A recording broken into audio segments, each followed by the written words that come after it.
I have some good news about multi-battles in the genre of Godforge, because it's actually a really easy thing to do if you think about it. Because everything that even this minigame has just screams that there is the technology to do proper multi-battles. Because in these network calls, now I cannot see any of these network calls right now, but I will be able to see them quite soon. In these network calls, you see timestamps, you can see a lot of other data that shows that whenever you have client versus server communication, basically the server can receive the requests in batch. What am I talking about here? So let's see, let's take some notes. So here we have the following. Suppose, what do we need for a multi-battle to function? Where is the work performed? That's the primary question. You have your phone and you have your computer. These are the clients, right? And then you have some servers. So there is client-server communication. And this communication goes through something we call an API, application programming interface. And what is really good about it is that you can choose the granularity of the requests.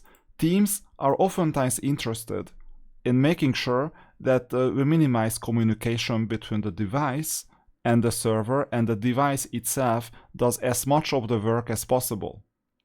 So this means that sometimes it's fine to just go and inform the server once the battle is done. You can see this in Raid Shadow Legends, for example, when, let's say, you grind some auto battle or even a manual battle. For example, now I'm grinding an auto battle here, Fire Knight. You can see this once you go in an elevator and your battle ends, then you see some loading screen, and that loading screen will eventually say that please connect back to the game, because in the elevator you cannot access internet, so please connect back, and then we'll refresh. And in these cases, the easiest thing that you can do is that you just put your device on mute, or not mute, but just disable it, and once you have internet you come back and you get the results of the battle. Sometimes the battle is lost though.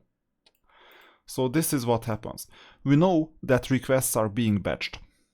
This is good news, because if requests are batched, you can just collect everything that happens in the battle. Now, another part of the battle itself is the architecture, where we have model, view, controller. What does this mean? Now, in case of model view controller, there is a separation of battle logic and display. And this means that you can imagine this whole situation. Well, it may be something else, not just model view controller is the root cause of it, but the separation between model coordinates and screen coordinates is the exact same thing. When you have model coordinates, it's like physics. You basically calculate based on well-known rules, well-known laws of the universe, and then in screen coordinates you transfer them into pixels.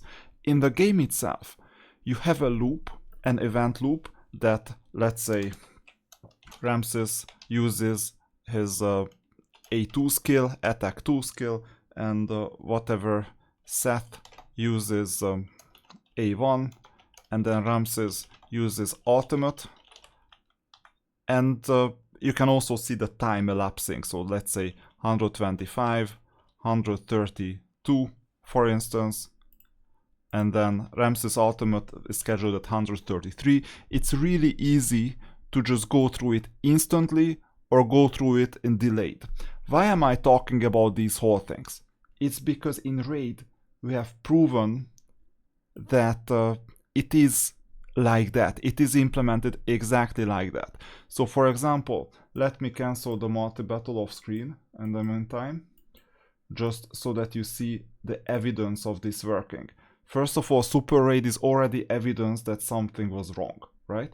So stop background multi-battle, and I'm even ending the current battle just for the sake of the video, even if I lose basically the extra stamina. Where is proof that it is working like this? Look at the clan bosses.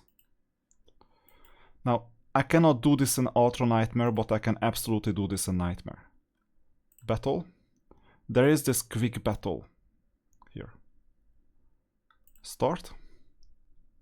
Quick battling. Come on. Magic. Okay, it didn't work out as well as I expected, because I expected like 39 million. But there are hazards and there are affinities as well. Doesn't matter. So it is doable for raid as well. Now, it is fine that this is doable for raid, but then why do we have to have the client on every single time when you do a multi-battle? So for example, I go to the dungeons and the client has to be on all the time to grind. Why is it a problem? It is a problem because let's suppose that you do a jogging session. The only thing I can do in raid, if I wanted to grind iron twins or anything else, is do the grinding, do it in 1 hour, 1.5 hours, whatever how long my run is. But before that, I have to go to some system like Audible, for example, where I can get an audiobook. And I listen to the audiobook. But if I want to change anything, I'll have to remove the raid client from the top. And this means that the auto battles effectively stop. And this is bad. Because in this case, you have every information on the client to keep on calculating the auto battle. Everything. And it's not even hard. Because if it can be done, and raid is a perfect proof for it, if it can be done in a matter of seconds, then the auto battle is supposed to work in the exact same way as how Etheria Reastart does it. So for example, here you see I got some shells, amazing, let's do start battle, there you go. And if I close the client and I log in on another client as well, the auto battle start is administrated. And this means that you can transfer the auto battle from client to client during the login phase. Because you see when it was started how many battles there are. Now it can happen that the different clients would run the auto battle differently. There are some synchronization problems. For example, if an auto battle is done and the server is informed of the result, then they obviously save it. But it is not rocket science to calculate the auto battle itself. And what usually happens is when you log in Etheria, for example, then you see the auto battle counter go up from 1, 2, 3, 4, 5, 6, 7, 8. That's what usually happens. And this means that everything is calculated for Etheria, for example, on the fly, exactly when you log in. It is by the system. It's the same sequence as what raid is doing with the clan boss once you have reached a significant level of damage, which means that I've done this 39 million plus already at least once on that specific difficulty level. And from then onwards, it's gonna be easy to calculate. And look at this, the reason why I think we have traces of this level of intelligence here is that, okay, let me claim. Oh, there is a reward pricing, fine. Let me go and just do this 1 minute thing. Deploy champion. There you go. Now for some reason there is a 404. I don't understand exactly why it's not found. Because maybe I need to log in again, maybe I need to do something, but normally it's 200 at the status code itself. But what really matters is you see that, well, we have a log of what happened in the past. This is just for information purposes most likely. You have these slots, and these slots are not only communicated like what is the mission, but a start time and a lot of other data. Is the exact same thing that is happening between the mobile client and the server. or is the exact same thing happening between your computer and the server? It's just not running in a browser, it's running on a desktop client. So you see the timestamp. By the way, this is the number of milliseconds elapsed since 1970, January 1st, midnight GMT. If you don't believe me, then calculate it yourself. And you see that everything is basically here. Now, I'm worried that I need to log in again, and this is a bug, by the way, because it looks like that everything is correct on the surface, but if I refresh the page, let's see, am I gonna get back the 200 requests? Let's see. You see that I got back a bit. So network tab, collect, that's fine. And you see that everything was for nothing because I was already on rank 2. So by the way, there is a bug in on the website that it doesn't give you any indication of when it turns into 404. Okay? So it's worth informing the team about it, that the 404 status, sometimes you need to refresh the website, but this thing won't happen for the client. And you see that whenever there is this communication with a regular 200 requests, sometimes you need to refresh the browser, obviously, then you see start time, for example. And this is why it is not a debate whether you should sweep or whether we should just do everything in manual. It is a debate whether the client should be possessive enough on your device to occupy the one and only app that you're running. Okay, some devices can run 2 apps simultaneously and split it on the screen. That's good for you. But not everyone has that technology. And also, okay, some people can work on work on their computers and then just have a second screen, or just even off screen, they can grind the auto battles. That is good for those people who can do it.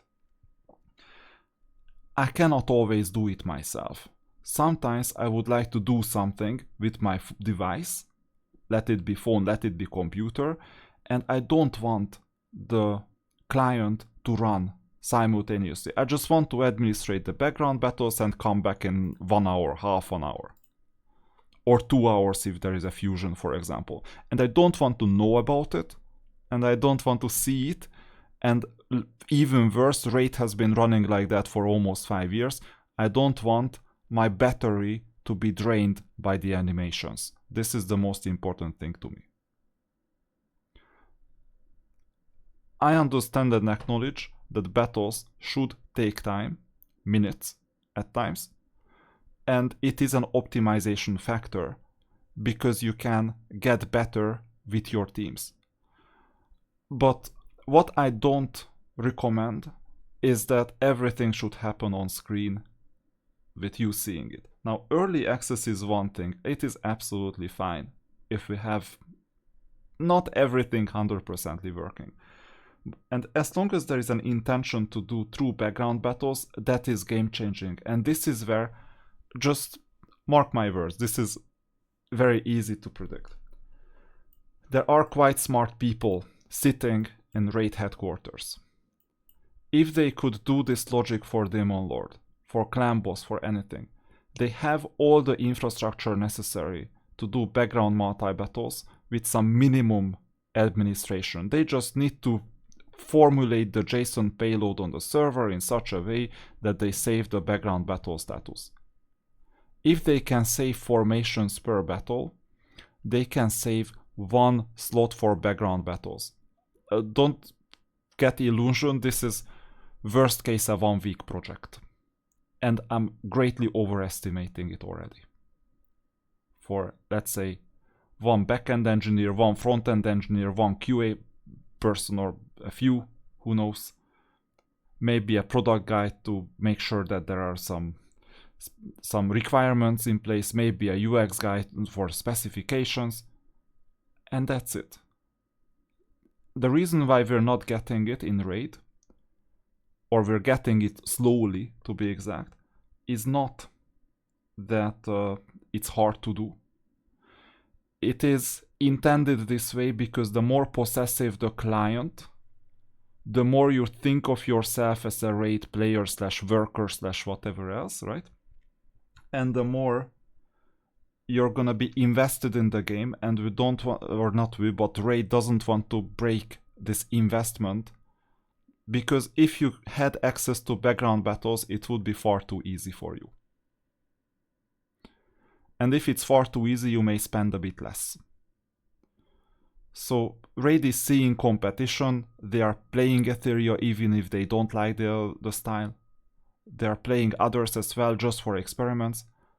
And they know exactly when to release true background multi-battles. It is not hard. The reason why we're not getting it is that clients are not demanding enough. They just settle for what is given in raid.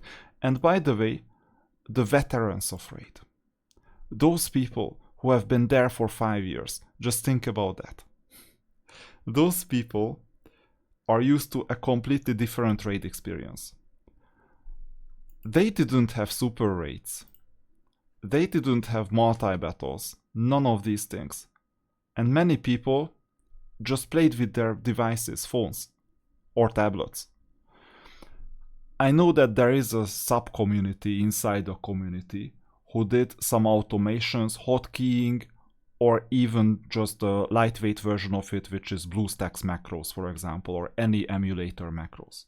This is fine, but it's supposed to be in the game in the first place. So this is what I would recommend for Godforge as well. Technology is quite easy to implement. Oops. Full, you see gold mine, it happens sometimes, or gem mine. So technology is quite easy to implement in general, and I can see traces of it here in the client-server communication of this simple website. So this is good news. It's easy to do. Intention has been signaled by the Godforge team that sooner or later we're gonna make it there.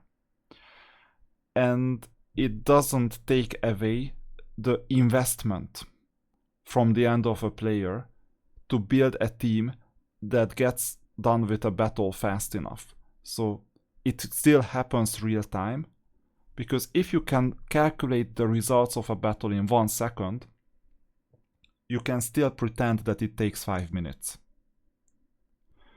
It just doesn't consume battery, it just doesn't have to be on screen, and during those 5 minutes you can do other things. You don't have to see an auto battle, because if you manualed the battle, that's fine, but if you do auto battles and it's on screen every single time and all it does, it drains your battery. I've been there in 2025, by the way, during the Hell Hades competition for raid. I've been there when I wanted to get done with some Minotaur farming when I was going home, and it was like a 30-minute stint. And given that I was fast walking / running home for sport reasons, obviously, I couldn't do anything else but to see the non-even super rated Minotaur. Back in the days there was no super raid in there. And the only thing I could do is look at my screen, which I didn't. So at that point in time I was just concentrating on what is going on around me in the environment.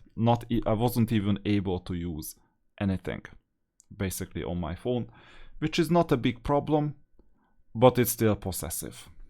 So this is what I would recommend, background battles, true background battles. I know that there are some issues, there are some compromises. For example, the client being able to calculate the result is one thing, but as soon as calculation starts, you cannot go back to the battle and do it in a manual way.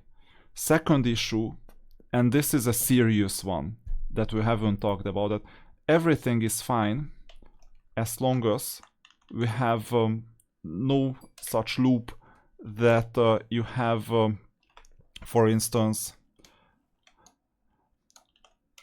Ramses damage 10%, Ramses heal 10%, Ramses damage transfers or whatever 10%, and so on. So you see, this is an infinite loop. As soon as you have an infinite loop, timing takes forever. it's very easy to solve this. There are two solutions at least. Solution number one is a timeout. So you have your turn counter, the turn counter is going forward, and as soon as you reach a limit, you shut the battle down, and the player lost 30 minutes of his real time. And then the second battle starts. That's one option, and you lose obviously. The second option is cycle detection. It's a bit of an overkill. Cycle detection is when you have states in the game, and you figure out that you went back to the same state. And then the same state again. Now, cycle detection makes a bit less sense because the state space is huge, because there are a lot of variables, and if you multiply how many variables times how many variables there are for 8 team members, it won't work. But a timeout is super simple as a solution. So these are the options. A lot of things can happen, and multi-battles are really easy to implement. So I'm hopeful that it will happen with Godforge. And you know what will happen if it happens in Godforge? Rest assured, Raid will implement it. Maybe they have already implemented it. They are just holding back the release button because, well, maybe it maximizes their revenue at the moment. And this is the issue in gaming in 2025 and beyond, that I understand that games need to be profitable. I understand the whale economy. I understand all these things. What I don't approve and I don't understand, well, actually I understand what I don't approve, is when there is a mechanic that doesn't serve gameplay, that doesn't help players. In fact, it's sold to you as friction, see raid auto battles, and the solution is a pay-to-win thing. Well, actually not pay-to-win, but pay to not get fatigued type of thing. Friction is not a bad thing in itself, because friction makes you better as a player. If it's gameplay related friction.